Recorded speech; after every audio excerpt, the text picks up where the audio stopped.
Hello everyone, welcome to my channel. आज हम start करेंगे chapter number 4 which is linear equations in two variables. सबसे पहले तो हम इसके नेम को समझेंगे कि what we mean by linear equations in two variables. I am writing certain equations, so I have written certain equations. मैंने ये कुछ इक्वेशंस लिखी हैं। हम इनमें देखेंगे कि जो इनमें वेरिएबल हैं, वेरिएबल कि जो एक्स वाई ए बी ये सब वेरिएबल्स हैं इसके अंदर। सो हम चेक करेंगे कि जो इनमें वेरिएबल है उसकी सबसे बड़ी पावर या डिग्री क्या है। Now here if I look at the first equation, इसमें वेरिएबल x है और इसकी जो पावर है वो 1 है। So it means the degree of this equation is 1। Okay, अगर आप इसको देखो, इसमें 2 बार y है, यहाँ y की पावर 2 और यहाँ 1, तो बिगेस्ट पावर हुई 2 and the maximum power is called the degree of the equation. ध्यान रखना है डिग्री क्या होती है, जो भी मैक्सिमम या हाईएस्ट पावर है वेरिएबल की, it is the degree of the equation. So the degree of this equation is 2। ऐसे ही आप इसकी निकालिए, इसकी डिग्री है 3, here the degree is 1, then in next it is 1 and in next it is, यहाँ पे डिग्री है, highest power is 5, so the degree is 5। तो ध्यान रखना है जिन इक्वेशंस की डिग्री 1 होती है दोज आर लीनियर इक्वेशंस। तो अगर मैं इन इक्वेशंस को देखूं तो एक ये इक्वेशन, एक ये इक्वेशन और एक ये इक्वेशन, इन तीनों की डिग्री है 1।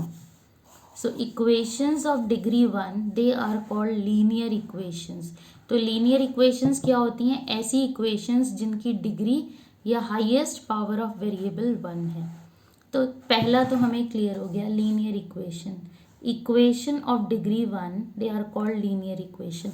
उसके बाद लिखा है इन टू वेरिएबल्स। अगर मैं इसको देखूँ, if I look at this equation, there is only one variable which is x.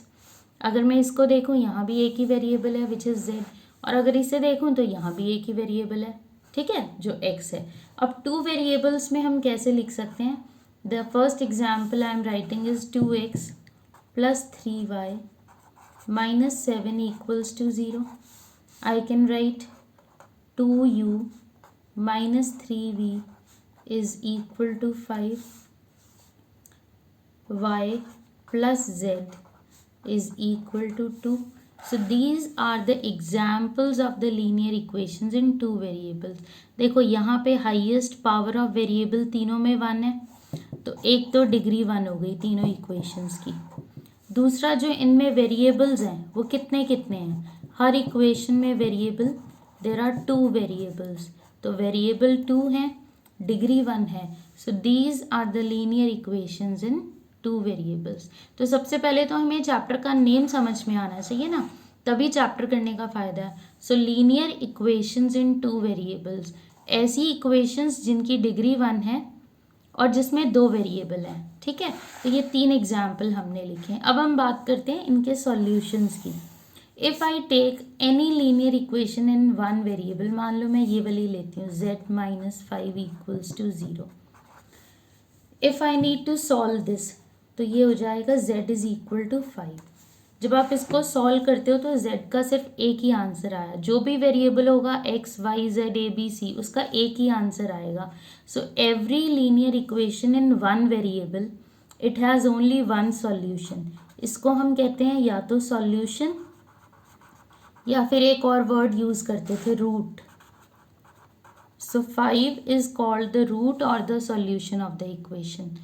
So in one variable, equation in one variable, it has only one solution और it has only one root. ये एक ऐसी value है जब आप इस equation में substitute करोगे तो LHS RHS के इक्वल आएगा, ठीक है। अब हम बात करते हैं 2 वेरिएबल्स वाली इक्वेशन की। Suppose I take this simple equation x plus y is equal to 10। बहुत सिंपल सी इक्वेशन ली है मैंने एग्जाम्पल के लिए, x plus y is equal to 10। अब इसका सॉल्यूशन क्या होगा या इसका रूट क्या होगा? इसका सॉल्यूशन x और y की वो वैल्यू होंगी जो इनमें पुट करने पे LHS और RHS इक्वल आएगा। अब मन में सोचते हैं कि मैं x की क्या वैल्यू रखूं, y की क्या वैल्यू रखूं कि जिनका एडिशन 10 आए। तो ऐसे हम आंसर सोचते हैं मन में। We can take x as 1, तो y आ जाएगा 9।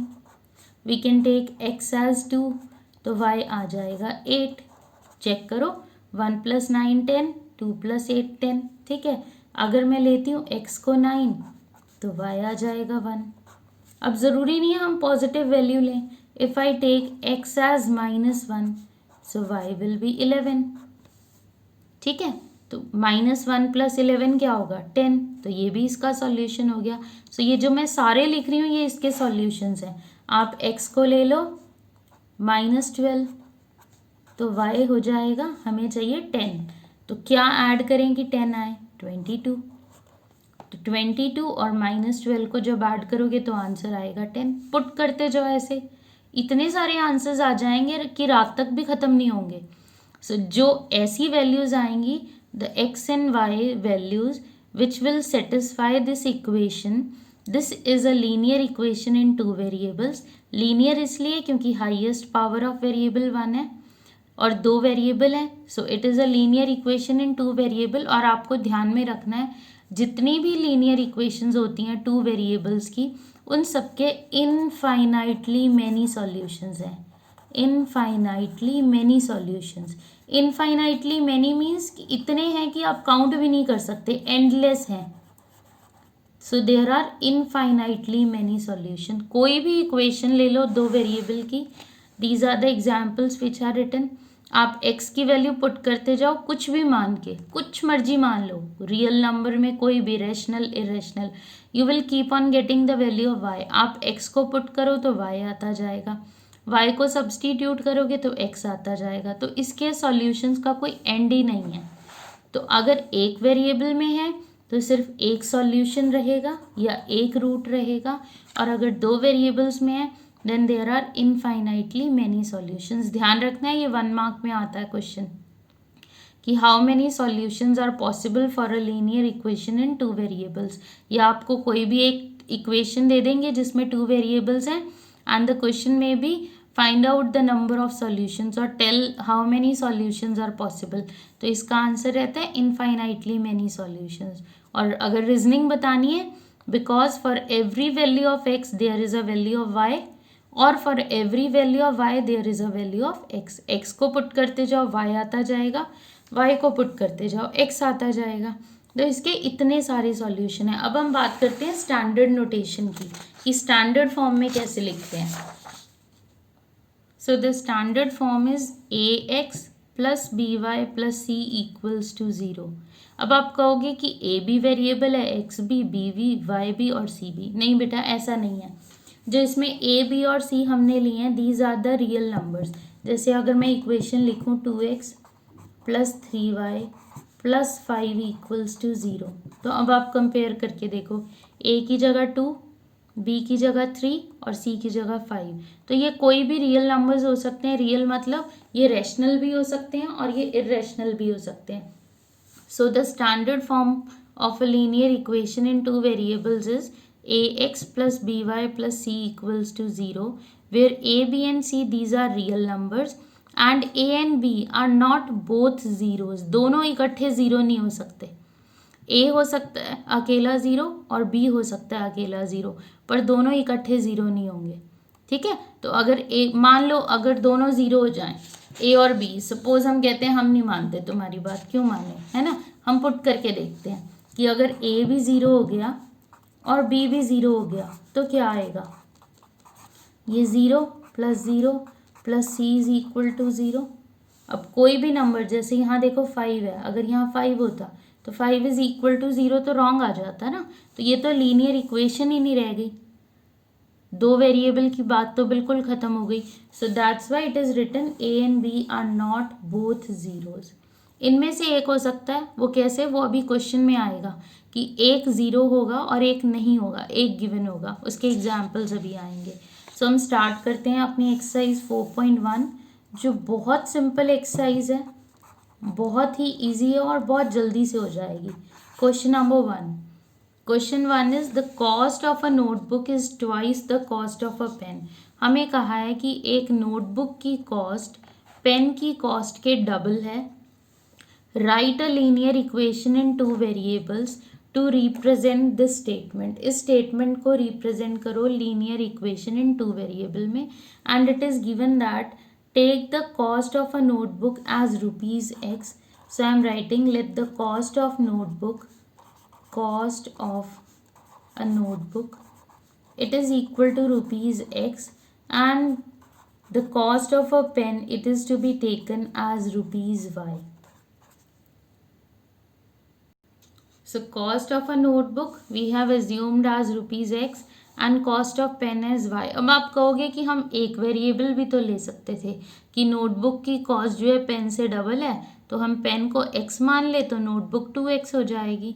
पर हमारा चैप्टर क्या है, लीनियर इक्वेशन इन 2 वेरिएबल्स, और हमसे पूछा भी यही क्या है, write a linear equation in 2 variable. तो हमें 2 अलग अलग वेरिएबल लेने हैं, ठीक है। तो हमने माना let the cost of a notebook is ₹X and the cost of a pen is ₹Y. Now according to question, cost of notebook is twice the cost of pen. जो दे रखा है वही मैं लिख रही हूँ, cost of notebook is 2 times the cost of pen. Value put कर दो और आंसर आ गया आपके पास। कॉस्ट ऑफ नोटबुक क्या है, x is equal to 2, cost of pen क्या है, y.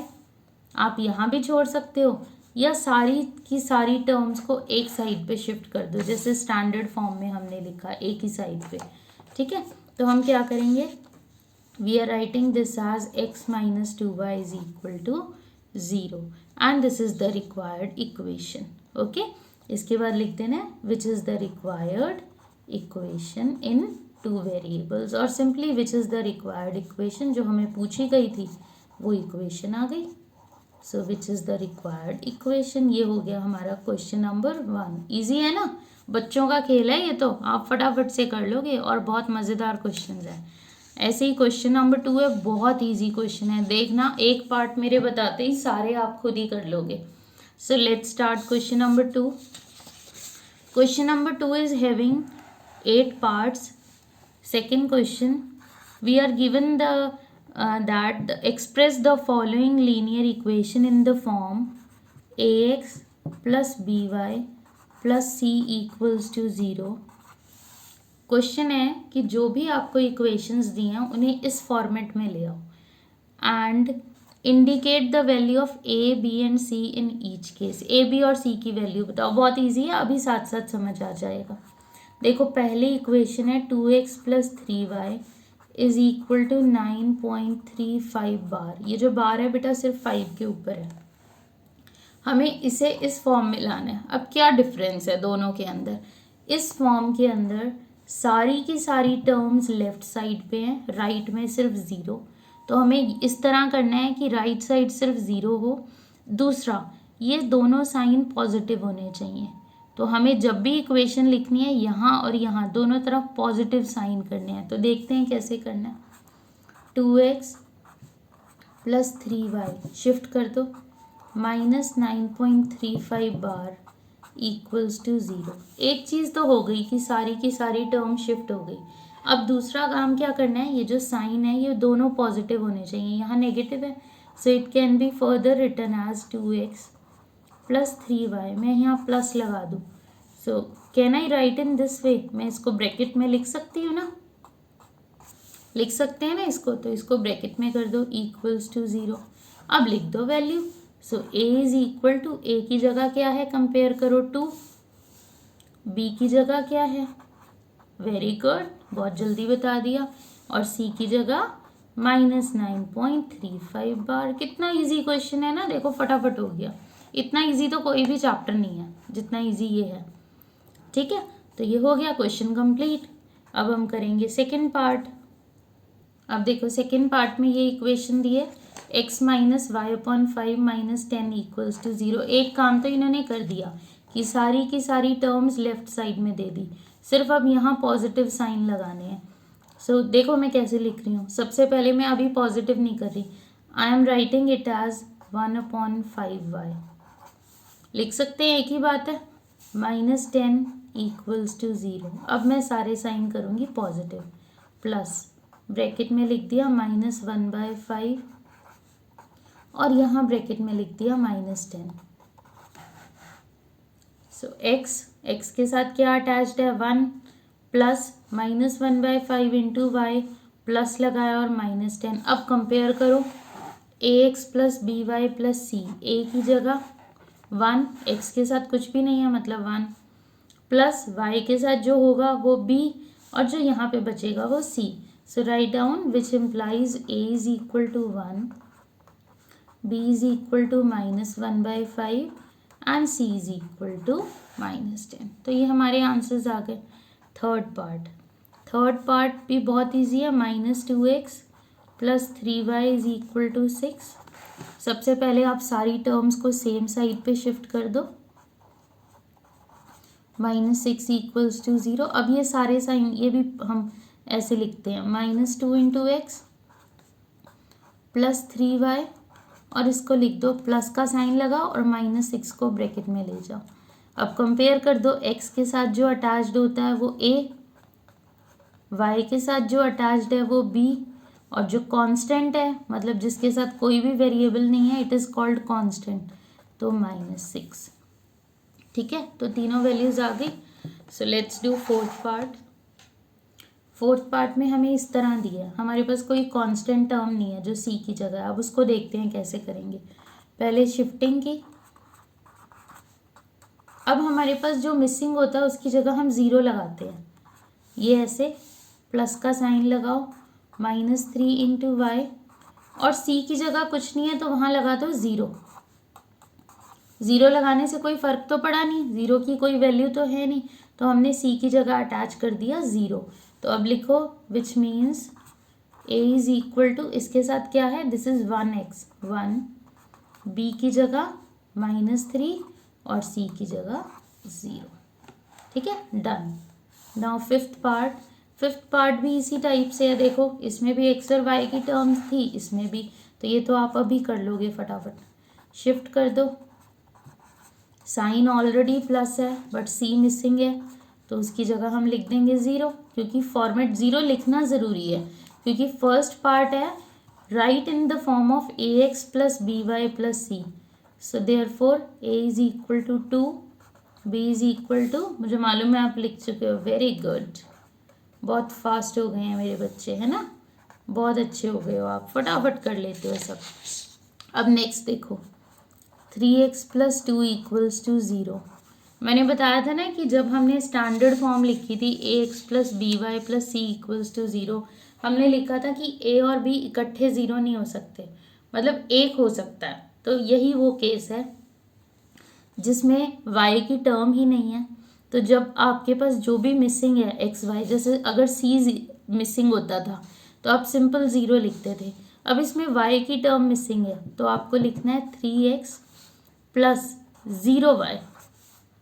तो y अपनी तरफ से लगाओ, कुछ और भी लगा सकते हो आप, z भी लगा सकते हो, बट हमारा standard form ax plus b y होता है। So I am adding here y। So 0y plus 2 equals to 0।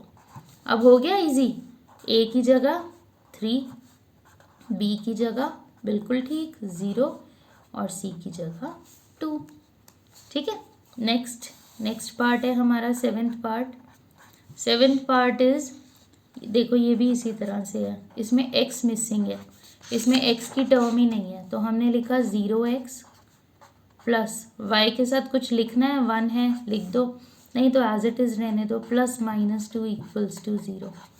So a is 0, b is 1 and c is -2। हो गया।